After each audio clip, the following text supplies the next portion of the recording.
Ecco, concludiamo questa serie di estratti del disco col notturno Tombeau per Jimi Hendrix. E giustamente Aguzzi prima notava il fatto che Hendrix muore nel 70 e ho avuto bisogno di circa 5 anni per, come si dice, metabolizzare il lutto, lasciare che si depositasse e poi scrivere questo Tombeau. Il Tombeau intanto un altro notturno. Il Tombeau è il lamento che si fa sulla tomba ci sono moltissimi esempi nella classicità.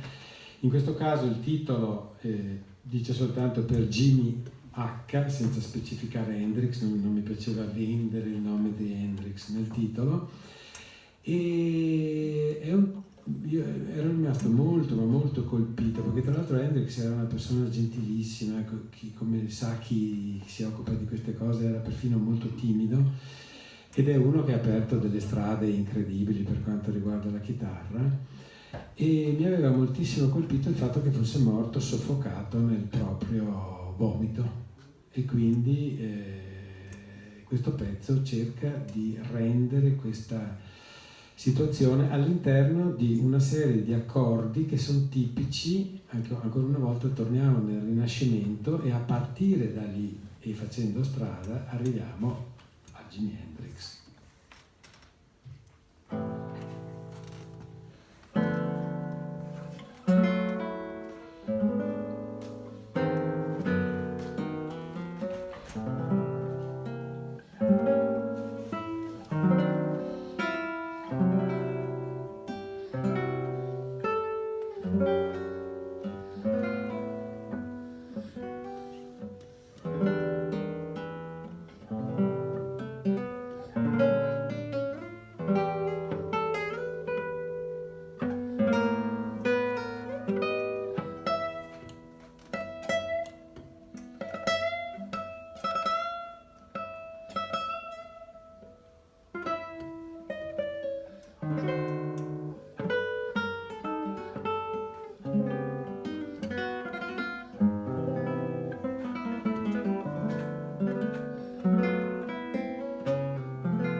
Ciao.